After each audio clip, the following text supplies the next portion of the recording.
Hello friends, welcome to my channel. Andhra Pradesh రాష్ట్ర వ్యాప్తంగా ఉన్న రైతులకు రాష్ట్ర ప్రభుత్వం అయితే శుభవార్త అయితే చెప్పబోతుందండి. సో, ప్రస్తుతం మనకి ఈ యొక్క అన్నదాత సుఖీవ పథకం సంబంధించి నిధులనేవైతే పెంచి అందించడానికైతే సిద్ధమవుతుందన్నమాట రాష్ట్ర ప్రభుత్వం.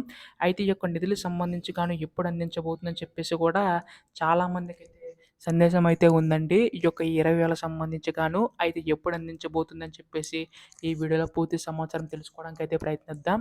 ఈ వీడియోనైతే ఎక్కడ కూడా ఆపకుండా చివరి వరకు అయితే చూడండి. అంతకంటే ముందు కొత్తగా ఎవరైనా మన ఛానల్‌ని చూసినట్లయితే వెంటనే ఛానల్ అయితే సబ్స్క్రైబ్ చేసుకోండి. దీని ద్వారా నేను పెట్టే ప్రతి చిన్న లేటెస్ట్ అప్డేట్ కూడా మీరు ఎప్పటికప్పుడు మిస్ కాకుండా తెలుసుకోగలుగుతారు. అలాగే వీడియోకైతే లైక్ చేయండి. మరి కొంతమందికి సమాచారం అయితే తెలుస్తది. ఇంకా ఆలస్యం చేయకుండా వీడియోలోకైతే వెళ్ళిపోదాం. సో, ప్రస్తుతం ఇక్కడ ఏపీ అన్నదాత సుఖీవ పథకం సంబంధించి చూసుకున్నట్లయితే రాష్ట్ర ప్రభుత్వం నిధులనేవైతే పెంచి అందించడానికైతే సిద్ధమవుతుందనమాట. సో, ఇక్కడ మనకి ముఖ్యంగా చూసుకున్నట్లయితే ఎవరైతే అర్హున్నారో వారికి మాత్రం ఇచ్చే అవకాశం ఉందండి రాష్ట్ర ప్రభుత్వం.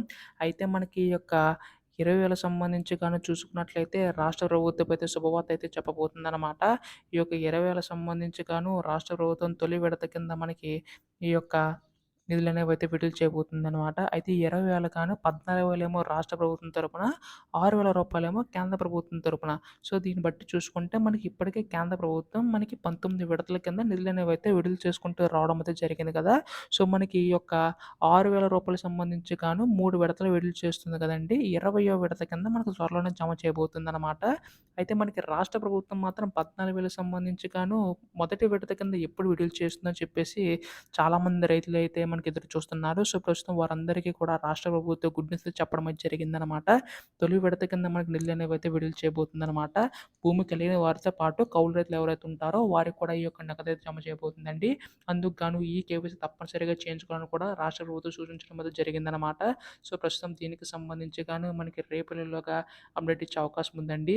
ఇటువంటి లేటెస్ట్ అప్డేట్స్ అన్నీ కూడా మిస్ కాకుండా తెలుసుకోవాలనుకుంటే వెంటనే ఛానల్ సబ్స్క్రైబ్ చేసుకోండి. ధన్యవాదములు. జై హింద్.